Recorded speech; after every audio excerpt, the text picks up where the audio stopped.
Hola a todos, queridos amigues, ¿cómo les va? Estamos de vuelta en un episodio de los 41 tropiezos de la heteronorma en México. Y hoy tenemos un tema que es sin duda algo pendiente, pero antes de comenzar, por supuesto, voy a comenzar presentando a mis compañeros. Este programa no sería lo mismo sin ellos.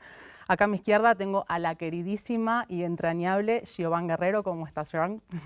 Hola, Lu, pues un gusto de verte. Y bueno, este programa es un programa que creo que va a desatar polémica, incluso entre personas aliadas, porque justamente es una de esas cosas donde de repente se juega el cómo ser aliado o si esto es una manera de ser aliado importante o no. Pero bueno, un gusto estar aquí. Nos dejaste en suspenso total. ¿De qué están hablando? Bueno, y por supuesto, tampoco este programa sería lo mismo sin nuestro queridísimo Roberto Fiesco. Hola Lu, pues nada, sí, por supuesto, como dice Shibón, este es un tema realmente pues polémico y espinoso y tal vez mucha gente nos odie por lo que vamos a decir aquí, pero en realidad creo que lo importante es ponerlo en una mesa de debate como esto y poder discutir un tema que creo que genera pues confusiones, genera horror, genera empatía y creo que trataremos de hablar un poco de todo eso. Bueno, ya han hecho un adelanto con el horror, con la empatía, con la polémica. Gio y Roberto, estamos hablando nada más y nada menos del lenguaje incluyente. Pero antes de adelantarles quién va a ser nuestra invitada de lujo, vamos con esta cápsula para ver un breve pantallazo de lo que es el lenguaje incluyente.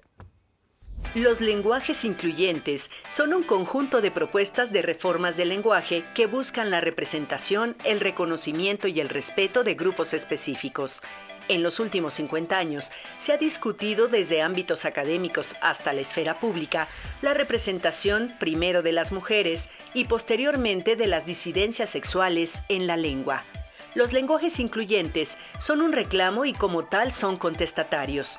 Buscan llamar la atención a un problema social que atraviesa el lenguaje, el sexismo y la diversofobia. Al mismo tiempo, los lenguajes incluyentes problematizan la libertad singular de apropiación y creatividad en el uso de la lengua.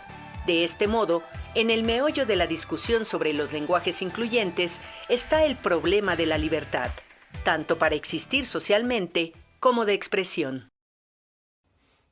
Bueno, ¿cómo están? Volvemos otra vez a los 41 tropiezos de la heteronorma en México. Y ahora sí, vamos a presentarles a nuestra invitada de lujo. Ella es la doctora Hortensia Moreno Esparza. Les cuento brevemente quién es Hortensia. Ella es doctora en Ciencias Sociales por la Unidad UAM de Xochimilco. Ha sido profesora universitaria desde 1975, dirigió la tesis de más de 50 estudiantes de licenciatura y de posgrado, tiene numerosas publicaciones, ensayos, novelas, cuentos para niñes y tengo la suerte de tenerla, de ser su colega en el Centro de Investigaciones y Estudios de Género. Y cierro con este broche de oro, es la actual directora de, creo yo, la mejor revista de feminismo de América Latina, de debate feminista. Hola Hortensia, ¿cómo te va? Un placer tenerte con nosotros. Me impresiona muchísimo que te sepas de memoria mi Estudié. Bueno, Hortensia, si querés podemos empezar por algo que es lo más general y que nos cuentes qué es el lenguaje incluyente, cuándo ocurre el concepto de lenguaje incluyente. El lenguaje incluyente empieza a discutirse en el ámbito del feminismo en el último cuarto del siglo pasado. O sea, estamos hablando de un horizonte de alrededor de 50 años en que hemos venido discutiendo acerca de cómo debemos hablar los seres humanos respecto de los temas de género en particular. Porque la discusión acerca de cómo debemos hablar los seres humanos pues está presente, yo creo que desde que nos bajamos del árbol y dijimos vamos a platicar, ¿no? O sea, es un asunto que tiene que ver con la esencia propia de la vida humana, porque la vida humana con lo que tiene que ver es con el lenguaje. Y el lenguaje, pues, es un fenómeno imposible de rastrear en la historia, pero indudablemente es un fenómeno histórico. Es decir, existe, por supuesto, la hipótesis de que la lengua nos la dio Dios y la recogimos tal cual. Pero bueno, esa es una que quizá no convenza a todo el mundo en una universidad. Y entonces tendríamos que recurrir a otras hipótesis. ¿De dónde viene el lenguaje? ¿Cómo funciona el lenguaje? ¿Desde cuándo? ¿Y de qué manera interviene en las interacciones sociales? Porque una de las cosas que me parece más relevante para discutir el lenguaje incluyente y todos los aspectos del lenguaje es que hablar es una conducta, fundamentalmente. Y me refiero a hablar porque la escritura es otra cosa, también es una conducta, pero es una conducta que sí podemos rastrear históricamente. O sea, sabemos exactamente cuándo empezamos a escribir los seres humanos, pero no sabemos cuándo empezamos a hablar. Hay mucha discusión, pero bueno, algunos lingüistas ubican el origen del lenguaje en alrededor de hace 100.000 años. Pero puede ser más largo, no sabemos, eso es imposible, son hipótesis. Ciertamente, para cuando inventamos la escritura ya llevábamos hablando mucho tiempo. Y la escritura metió un problema en la comunicación verbal, que con lo que tiene que ver es que con que empezamos a ver el lenguaje como una cosa. Antes formaba parte de nuestra vida, como forma parte de la vida de los seres humanos en la actualidad. Pero bueno, la posibilidad de ver las palabras como hechos específicos, como hechos separados, no ocurre en el flujo normal de la lengua. Cuando hablamos, pegamos las palabras unas con otras. Hacer esa separación, hacer ese análisis, ¿no?, del proceso de hablar, bueno, pues es algo que le debemos a la escritura. Y lo que le debemos a la escritura también es todo lo que sabemos acerca de la lengua en términos científicos. Es decir, la posibilidad de la existencia de una ciencia que se llama la lingüística solamente puede fundarse a partir de la invención de la escritura. Uh-huh. Y ciertamente, bueno, la lingüística es una ciencia súper reciente, o sea, ya establecida como la ciencia lingüística, seguramente tiene 1.5 siglos o a lo mejor 2 siglos de antigüedad, pero la base, digamos, de la lingüística moderna se funda a principios del siglo XX. Orte, querida, tú decías que tenemos 50 años de hablar del lenguaje incluyente. Yo creo que en la esfera pública no tenemos de ninguna manera 50 años, porque yo, por ejemplo, en México, esta es mi memoria, pero ya me corregirás, yo ubico que en México irrumpe esta discusión así de manera muy, muy, muy clara en el sexenio de Vicente Fox, porque lo recuerdo diciendo mexicanos y mexicanas. Chiquillos y chiquillas. Chiquillos y chiquillas, y el escándalo que representó para mucha gente que decía, pero esto no es economía del lenguaje, ¿no? Pero bueno, eso tiene 23 años. Sí, pero la discusión, digamos, la discusión teórica, la discusión va a aparecer en el feminismo, te voy a decir. Los primeros textos sobre lenguaje incluyente aparecen en la segunda ola del feminismo, que tiene que ver con el hecho de que empiezan a formarse profesionales de la lengua que además proceden del feminismo o se asocian con el feminismo. Y entonces tenemos varias autoras feministas que van a hacer lingüística, que van a hacer sociolingüística y que van a empezar a meter en la discusión uno de los problemas del lenguaje incluyente, que es el asunto del masculino genérico. El género gramatical masculino planteado como el que engloba todo y el que es neutral y tarará. Esta es una discusión que se da fundamentalmente en inglés, pero se aplica prácticamente a todas las lenguas donde se usa esa cosa, ese fenómeno lingüístico que denominamos el género gramatical. Pero bueno, yo creo que la visibilidad pública sí tiene que ver con el ingreso del tema a los medios de comunicación de masas y con el ingreso de una discusión que es una discusión súper interesante, que es la discusión de lo políticamente correcto. Lo políticamente correcto estalla sobre todo en los medios de comunicación y en los medios de comunicación impresos, ¿no? Precisamente, digamos, en el cambio del siglo, a lo mejor un poquito antes. Viene jaloneado con demandas de grupos muy específicos que van a solicitar de diversas maneras, ¿no? O sea, que van a poner en la agenda pública esta discusión acerca de cómo nos debemos dirigir las personas unas a las otras, ¿no? Yo creo que aquí los temas que están en la base de la discusión sobre lo políticamente correcto son temas de representación, de reconocimiento y de respeto.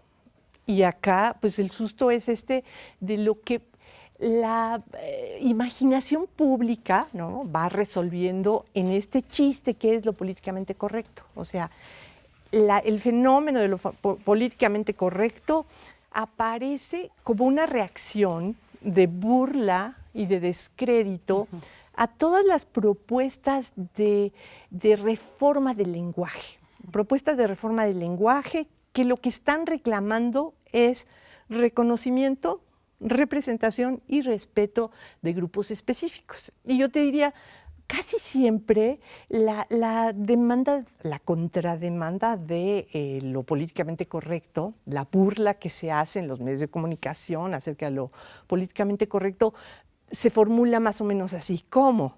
Ya no me puedo burlar yo de nadie, ya está prohibido meterse con las personas con discapacidad, ya no puedo decirle a alguien discapacitado, ya no le puedo decir a una persona gorda, ya no le puedo decir a alguien calvo, ya no le puedo, o sea, y viene, bueno, también un juego que tiene además mucho sentido del humor, que desde luego pues podemos disfrutar, o sea, no te prohíbas la discusión del lenguaje políticamente correcto, porque trae unos hallazgos fantásticos, ¿no? O sea, no sé, es muy abundante, pero básicamente tiene este signo, y este signo yo creo que nos lleva como al centro de la discusión, o a donde yo conduciría la discusión, que con lo que tiene que ver es con la libertad, al final del cuento. Y con esto, con este cierre del primer bloque, hablando de esto, nos vamos para seguir escuchando a Hortensia con la idea de libertad y la idea de el poder burlarnos haciendo una moda de algo que tiene que ver con un posicionamiento político, Horte. Así que ya volvemos con mucho más 41 tropiezos de la heteronorma en México y con Hortensia hablándonos del lenguaje incluyente.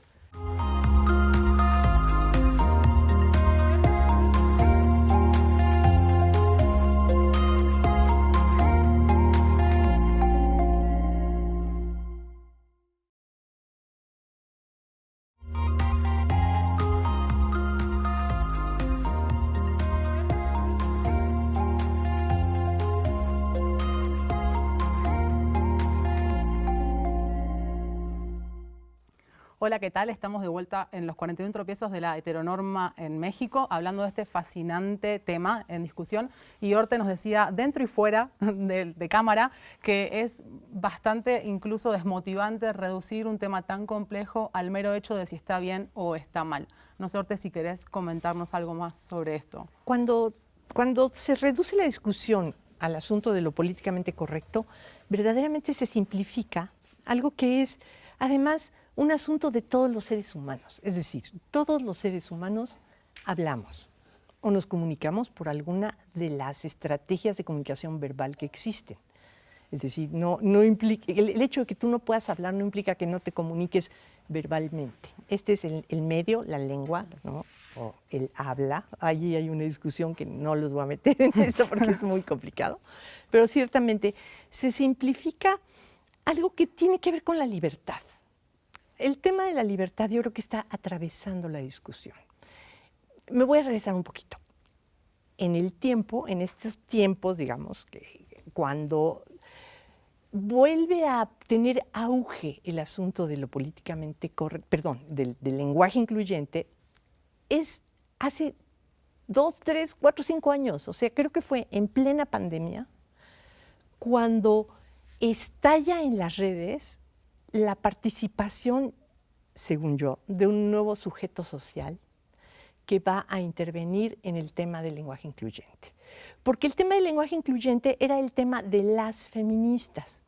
A lo largo de lo que llevamos del siglo XXI, en el espacio hispanohablante aparecieron las famosas guías de lenguaje incluyente, que son aquellas contra las que trinan los académicos masculino deliberado, ¿no? Los académicos de la Real Academia Española, ¿no?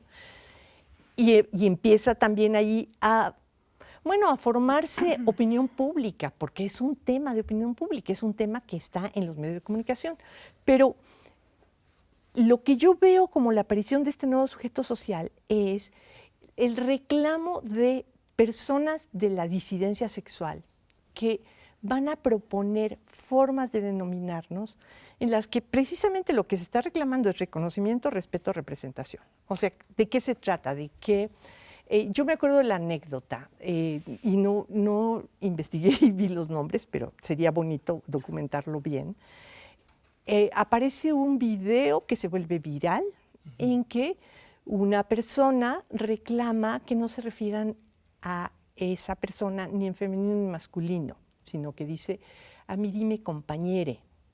Y está ya en las redes sociales, de indignación, de santísima indignación, porque cómo nos atrevemos a destruir el lenguaje y toda esta cosa, ¿no? Y bueno, por supuesto, lo interesante de la discusión del lenguaje incluyente es que participamos todas las personas, ¿sí se dan cuenta? Es decir, hay una participación obviamente autorizada, especializadísima, ¿no?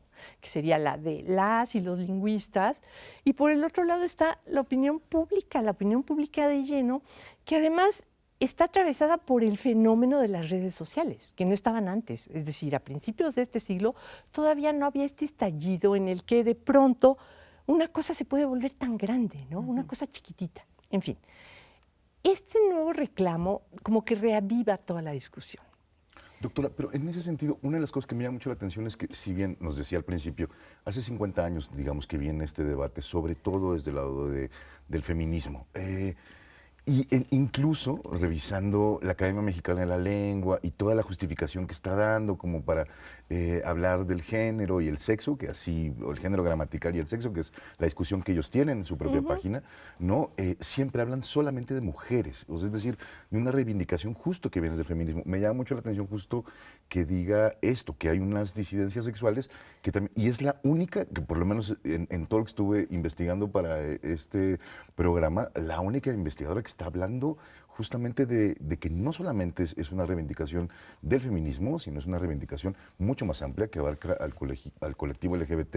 Y eso es algo que me llama mucho la atención, porque no sé cómo esté tomando el feminismo justamente que estas disidencias sexuales, porque bueno, digamos, el feminismo y los colectivos LGBT, pues digamos, no han tenido siempre la relación más tersa del mundo, ¿no? Pero ¿cómo lo están tomando? Antes de que, porque justo esa pregunta que hace Roberto me parece muy interesante, porque yo te quería preguntar, Orte, también si hay un lenguaje incluyente o varios, porque justo hace rato que ponía el ejemplo de Fox, parecía que ese era un lenguaje incluyente que estaba centrado en visibilizar a las mujeres y que justo lo que hacía era que para quitar y desmontar el masculino universal como genérico, siempre era el masculino y el femenino.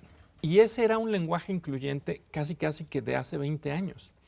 Pero parece que ahora el lenguaje incluyente ya no es ese, que ahora el lenguaje incluyente cambió, como dice Roberto y como decías tú también, Orte, de que ahora hay, por ejemplo, el surgimiento de una especie de no lugar gramatical que quiere ser la X, la E, que genera todas estas ansiedades. La arroba. La arroba. Y la arroba ahí dejó un poco usarse porque era solo la O y la A, Exacto. que venía de todos y claro, todas, pero claro. de hecho ahora hay gente que habla del lenguaje no binario, Ajá. que es diferente a un lenguaje incluyente clásico, ¿no? Que tiene que ver con lo que decían Roberto y Gio. Claro. Sí, entonces, para redondear estas tres preguntas que te llegan de tres lugares, sobre ¿hay un lenguaje incluyente? ¿Hay varios lenguajes? Obviamente, ¿Visibilizan a ver. unos a unas? Y a mí sí me otros interesa a otros? saber cómo el feminismo toma, digamos, Claro. que también las disidencias sexuales, quieran apropiarse de la discusión.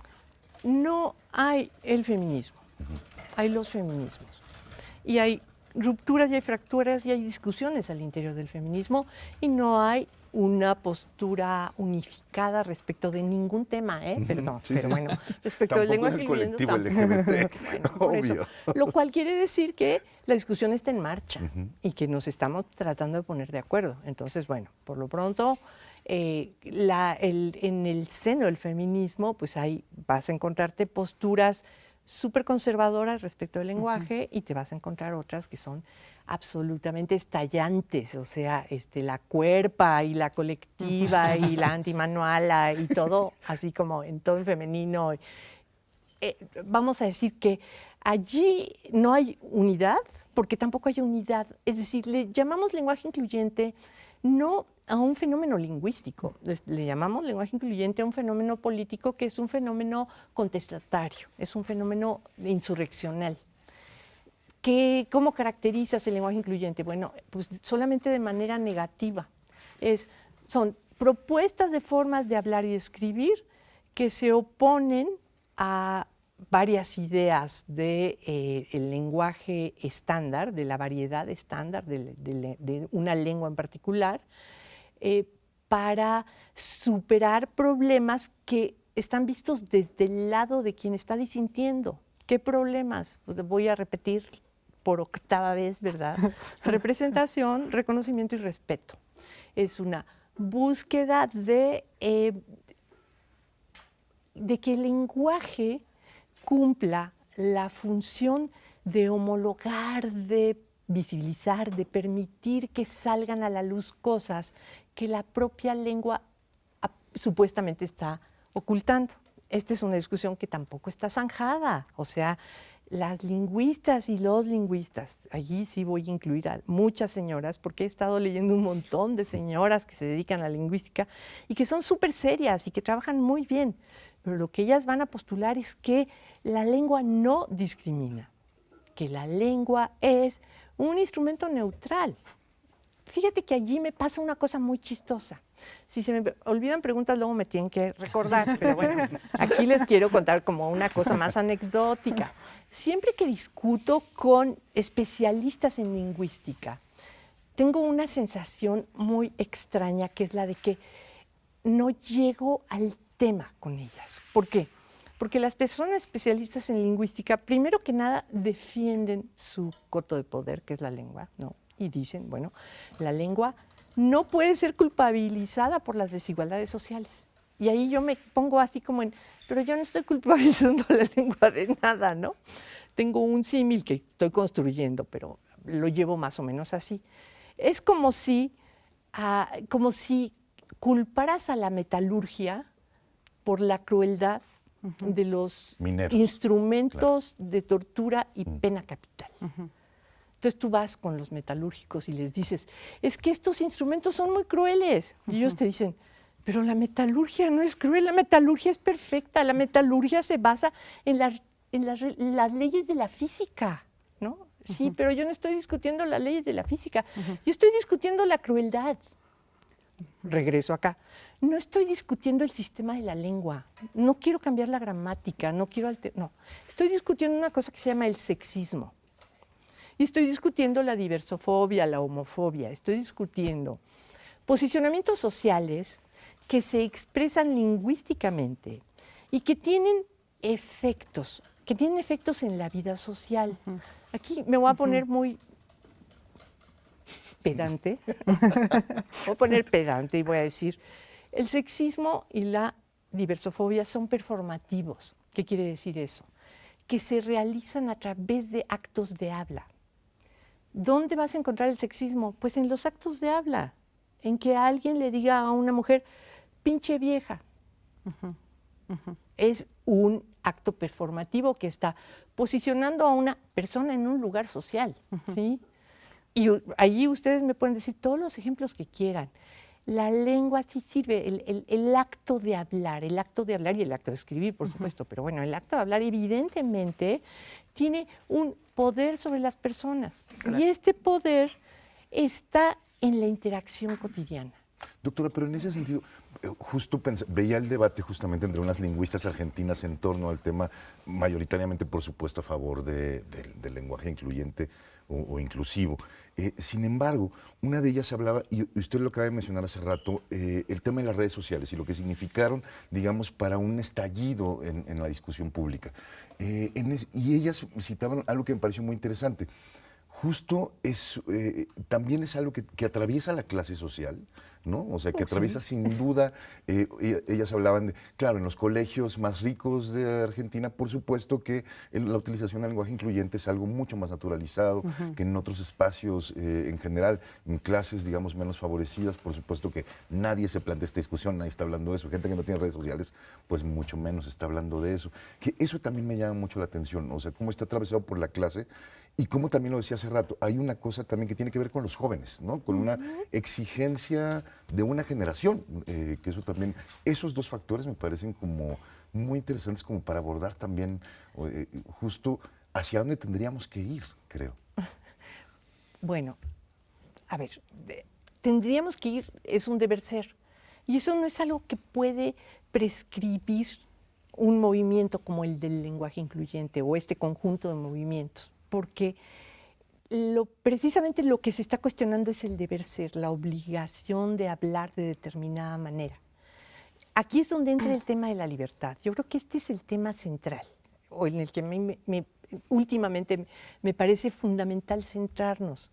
De lo que estamos hablando no es de restricciones a la posibilidad de hablar, porque así es como se está planteando. O sea, ahorita una de las partes en la disputa está diciendo, es que el lenguaje incluyente nos coarta nuestra libertad de hablar. No, espérame tantito. O viceversa, porque también se dice, tendríamos que hablar todos así. O sea, hay las dos, me parece que hay una polarización. El tema no es el deber ser, el tema es que las formas de la expresión humana son extremadamente diversas, porque prácticamente cada persona tiene un habla particular.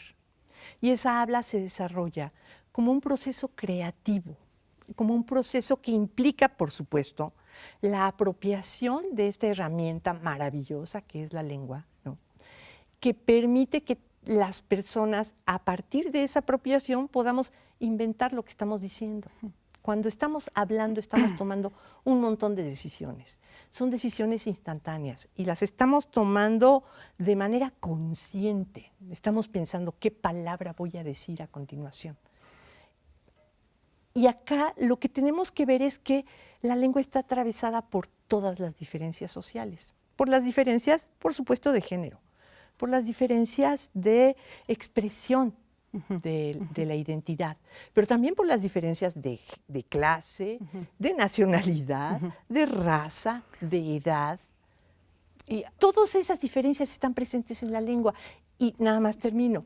Hay un proceso de prestigio y de privilegio entre quienes tienen acceso a lo que denominamos la lengua estándar.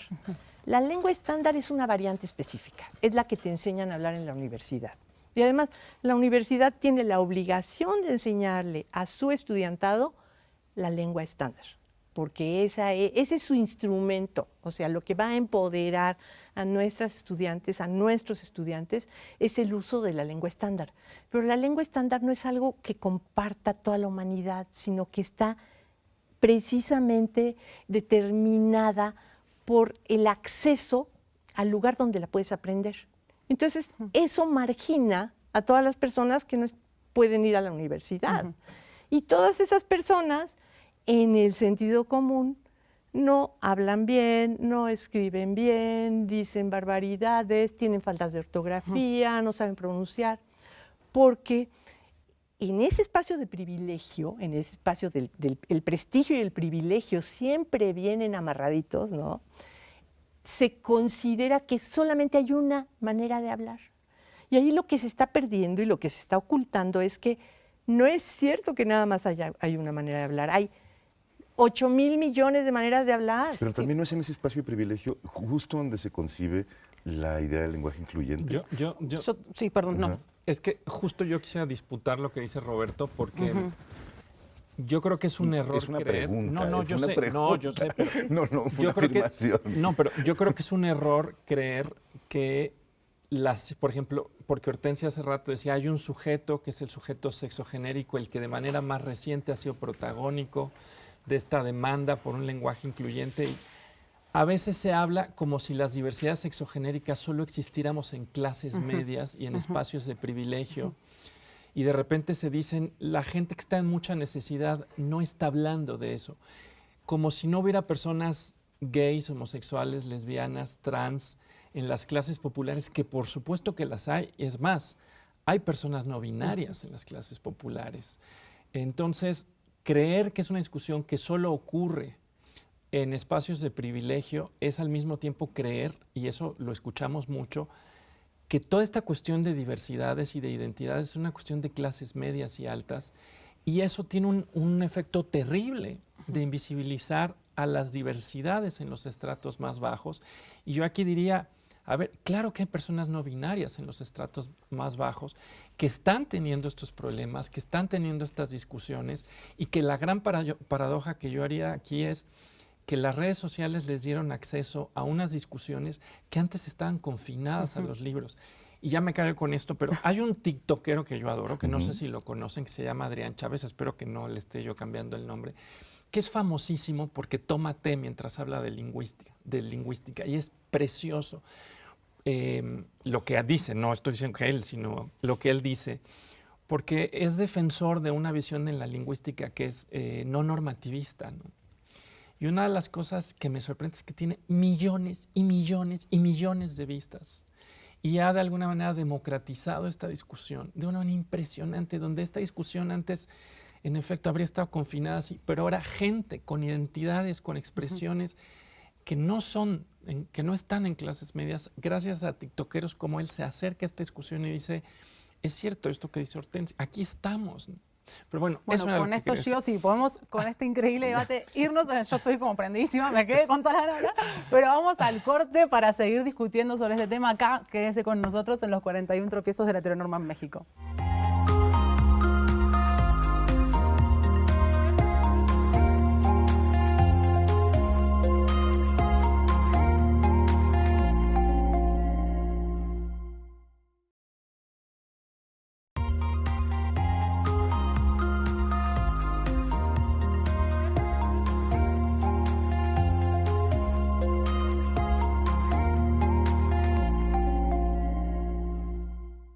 Hola, ¿qué tal? Bienvenidos nuevamente. Estamos acá en los 41 tropiezos de la heteronorma en México con un tema que se puso álgido y nos habíamos quedado un poco en esta problemática acerca de si el lenguaje incluyente es para todos o es exclusivo de ciertas clases, y había traído Gio una discusión y Roberto muy interesante en torno a quiénes podemos vivirnos o identificarnos con una forma de enunciarnos que no caiga en el masculino o en el femenino, ¿no? Y esto es muy fundamental porque a veces pensamos que es exclusivo de una clase social el poder acceder a ciertas identidades. Y Gio traía esto: en clases populares hay identidades no binarias y que por supuesto se van a identificar con la letra E. Y acá creo que estaría bueno que nos cuentes un poco, Hortensia, este mito del por qué todas, todos y todes no es redundante, porque hay gente que te dice, sí, con el todes ya está. Entonces, ¿qué diferencia hay con esto de, por un lado, la marca lingüística de género en masculina como universal, y por el otro, esa E, que también tiene un sentido en lo singular, ¿no? En cómo las personas podemos vivirnos, quizás sin encarnar esta feminidad o masculinidad en los pronombres. Muy difíciles preguntas, porque ya se me olvidó todo lo que me preguntas. No, mira, yo antes quería un poco contestar. No estoy segura de que la discusión sobre el lenguaje incluyente esté confinada a un espacio social particular, porque la necesidad de expresión y la necesidad de ser representada en la lengua está presente como una necesidad vital en todas las personas. Entonces, bueno, evidentemente lo que podemos saber pues es lo que los medios de comunicación van distribuyendo, y ahora las redes sociales, digamos, bueno, estoy hablando de Internet como un medio de comunicación, ¿no? Pero bueno, este fenómeno, que es el fenómeno del siglo XX, los medios de comunicación de masas, bueno, nos permiten ver que el acceso a las discusiones públicas verdaderamente se multiplica, y que hay evidencia de que en esa discusión participan una enorme diversidad de personas, ¿no? Pero bueno, creo que en este momento precisamente lo que se visibilizó es la posibilidad de que gente de muchos lugares sociales esté expresándose en las redes sociales. Esa democratización a mí me tiene absolutamente maravillada. O sea, estoy así tratando de entender qué está pasando, porque todavía no se entiende bien, pero ciertamente la gente está entrándole desde muchísimos lugares, no solamente desde los lugares académicos. Y eso es lo que vuelve la discusión tan apasionante. Ahora, sobre todas, todos y todes, es así como uno de los detallitos, porque además se volvió una muletilla, o sea, se volvió de veras una fórmula de presentación. Ya no hay ningún lugar público donde yo vaya en donde la moderadora o el moderador diga bienvenidas, bienvenidos y bienvenides, o diga todas, todos y todes. Es decir, aquí de lo que estamos hablando es de que hay algo musical matriarcal y hay algo eufónico en usar los tres lugares, pero además hay un señalamiento de que no estamos hablando ya solamente de hombres y mujeres. O sea, no estamos discutiendo la invisibilización de las mujeres, sino que estamos abriendo la posibilidad de que formas de identificación que no se van ni a lo hombre ni a lo mujer estén presentes. Y eso, bueno, pues yo creo que es un hallazgo interesante, por lo menos. Yo me lo pregunto, ¿por qué tiene tanto éxito esta fórmula, no? Se volvió la fórmula oficial. Y se volvió la fórmula oficial en lugares inclusive muy, pues, digamos, más conservadores desde el punto de vista lingüístico. Entonces, bueno, por allí creo que hay un estallido, y este estallido se puede ver en las redes sociales. Creo que la participación es muy heteroclita, creo que la preocupación es una preocupación generalizada de los seres humanos, pero además habría que puntualizar cosas muy interesantes. Por ejemplo, que ninguna de las soluciones que vienen en las guías de lenguaje incluyente de los feminismos no estaba antes, ninguna es nueva, todas son refritos o recuperaciones de fórmulas que ya estaban, digamos, en el sistema de la lengua o que ya estaban inclusive en el lenguaje, en la variante estándar, ¿no? Es decir, a ver, las personas del siglo pasado nos tenemos que acordar de cómo en los formularios que tenías que llenar ya venía la diagonal y decía señor o señora, ¿no? O sea, ya había, o se abrían paréntesis. Desde luego, las lingüistas están documentando que desde antes del siglo de oro, o sea, desde el Cantar del Mío Cid, ya vienen versos en donde dicen los vecinos y las vecinas, ¿no? O sea, el desdoblamiento está presente en el sistema de la lengua desde que hablamos en español. Vamos a decir, el maestro Alatorre decía que teníamos 1 milenio de hablar español. Bueno, pues ya desde el principio se veía la necesidad de hacer la diferenciación. Yo creo que aquí es donde viene la discusión fuerte, la discusión lingüística propiamente dicha, que es esta discusión muy interesante acerca de si las lingüistas podemos diferenciar entre sexo y género gramatical, que esa es una de las acusaciones violentas, ¿no? Porque además, fíjate que la discusión siempre tiene unos tonos bastante agresivones, ¿no? O sea, en todos lados. No estoy diciendo que las feministas seamos unas, como decimos, unas peritas en dulce, no, que vamos a ser peritas en dulce. Somos tremendas, pero bueno, de repente la discusión se pone un poquito áspera, ¿no? Y entonces sí nos dicen esas cosas. Es que las feministas confunden sexo y género gramatical. No, señora, no confundimos sexo y género gramatical. Estamos discutiendo acerca del postulado de que el masculino genérico es un límite gramatical, es decir, que tú no puedes hablar más que en masculino genérico para referirte a lo general y para referirte a los plurales. Y lo que estamos diciendo es, no señor, no señora, discúlpeme usted, pero el masculino genérico no es un límite gramatical, porque históricamente está documentado que en español se ha hablado en desdoblamientos, en español se ha hablado con diagonales y con paréntesis, y ahorita estamos metiendo algunas poquitas, bonitas, digamos, innovaciones, la arroba, la X, el guión bajo, el asterisco, y cada día sale una nueva. ¿Y cuál es la que vamos a usar? Porque esa es la pregunta, ¿no? O sea, ¿a cuál nos vamos a coger? Hasta donde yo voy, y esta es la solución que hemos tomado en Debate Feminista, les cuento, ¿no? Es, vamos a aceptarlas todas. O sea, que cada quien proponga la suya, y si tiene consistencia y si tiene coherencia y si entiendes lo que te están diciendo, pues la vamos a aceptar, porque estamos en un lugar completamente diferente del de la Real Academia Española. Me voy a seguir refiriendo a la Real Academia Española, sí, porque traigo bronca directa con ella, ¿no? O sea, yo estoy consciente de que a partir de la organización de la Asociación de Academias de la Lengua Española, de la SALE, que reúne a 23 academias o a 24, ya no me acuerdo. 26, ¿no? Desde la política del panismo, ¿no?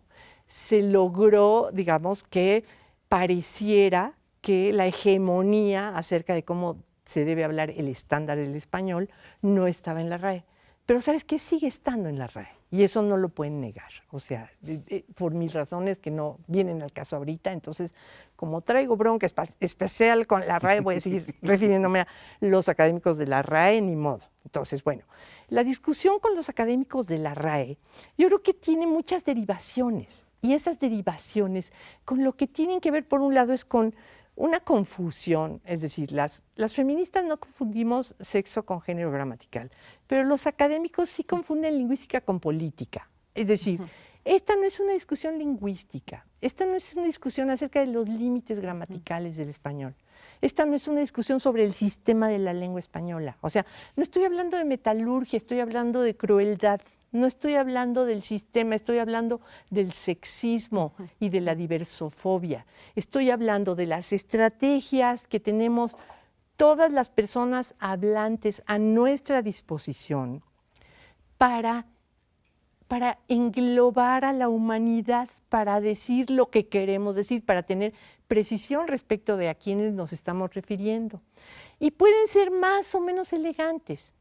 Lo que yo experimenté, eso fue muy chistoso, o sea, durante mucho tiempo yo fui lenguaje inclusivista de closet, porque yo tenía la encomienda en el PUEG y en el CIEG de escribir todos los documentos oficiales en lenguaje incluyente. Pero yo tenía el prejuicio de que era mejor que no se notara, para que no nos regañaran, para que los señores de la academia no nos vinieran a decir ignorantes, analfabetas, que es lo que hacen. O sea, digo, tengo documentos para demostrar que eso hacen los académicos de la RAE. Entonces era yo una niña muy bien portada y procuraba que todo estuviera perfectamente expresado, que se viera que la humanidad está compuesta de hombres y mujeres, ¿no? Y que en la universidad hay investigadores y también hay investigadoras, etcétera. Y un día me cayó el 20 y dije, no, espérame, no puedes hacer lenguaje incluyente que no se note. Si el lenguaje incluyente no se nota, ya no sirve para nada. ¿Por qué? Porque el lenguaje incluyente tiene que ser rasposo, tiene que sonar. Y si para que suene tiene que sonar mal, que suene mal.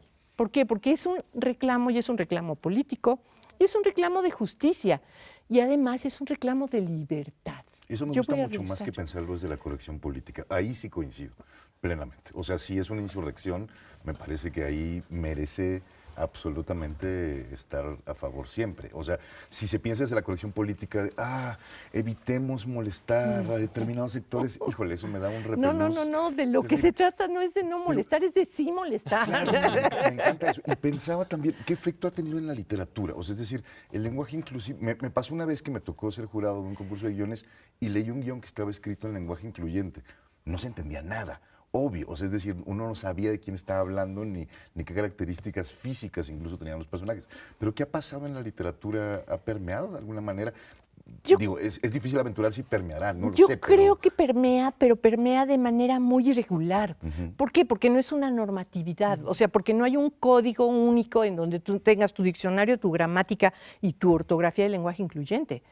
Lo que tienes es heterografía, lo que tienes es una enorme cantidad de propuestas sobre la mesa y tú vas agarrando la que tú quieres o la que se te ocurrió hoy en la mañana cuando te estabas bañando. Entonces, como no hay esa uniformidad, como no hay esa legalización, esa codificación, entonces, bueno, pues es difícil de rastrear.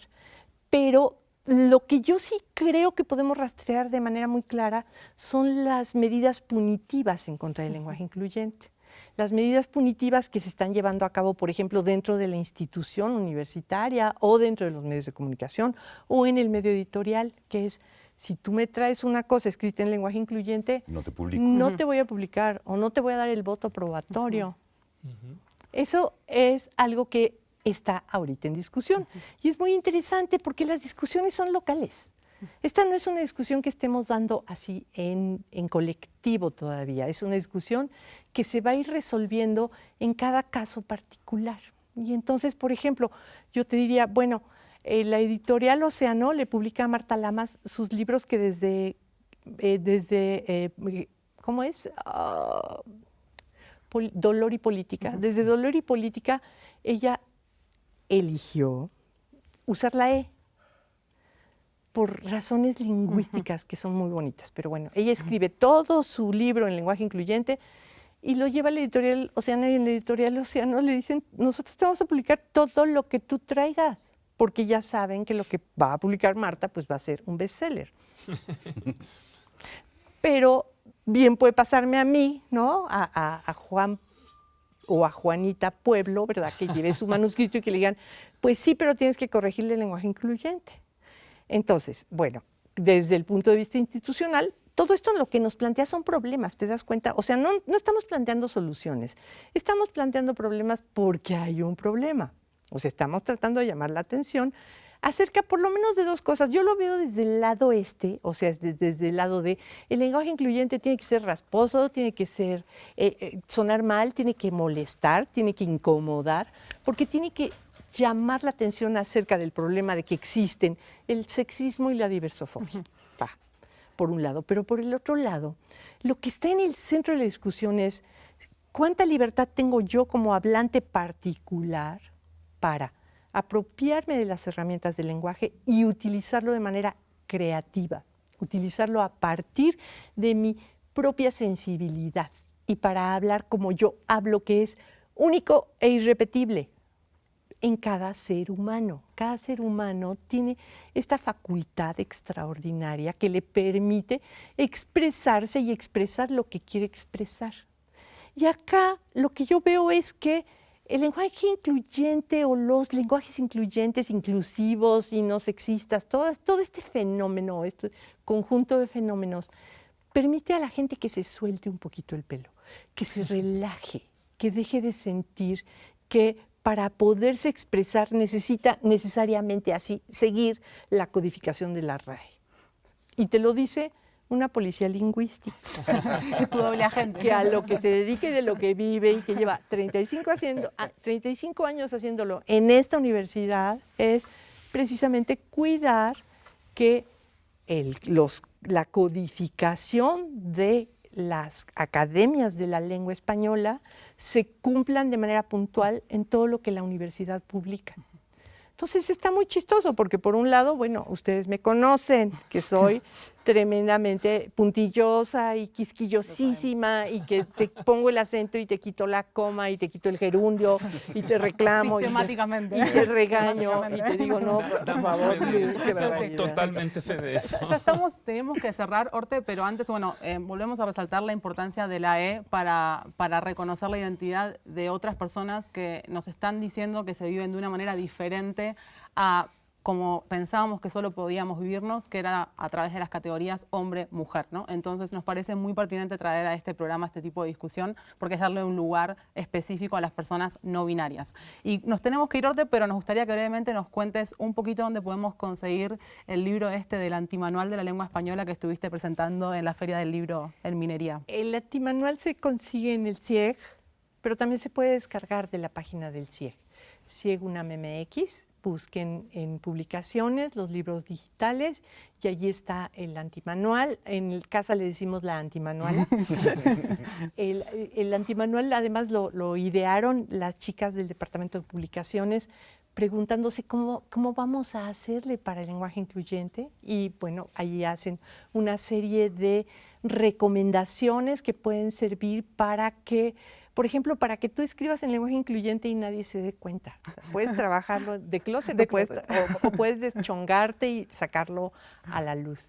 Y también está a la venta la versión impresa, que es un libro precioso, es un libro objeto, es un libro lleno de colores, chiquitito así, o sea que no te va a llevar toda la semana a leerlo, en donde lo puedes, como material de consulta muy interesante, y ese se puede comprar en las instalaciones del CIEG o se puede pedir a ventas del CIEG, que no me voy a saber, es una dirección de correo electrónico, pero te la mando y luego tú la compartes. Bárbaro, por favor. Sí, y recomendamos el libro que está muy bonito, ¿verdad? Muchísimas gracias, Orte querida, por aceptar la invitación y nutrirnos sabiamente con este tema que es muy importante en la actualidad y sobre todo para la comunidad LGBT. Muchísimas gracias. Muchas gracias a ustedes.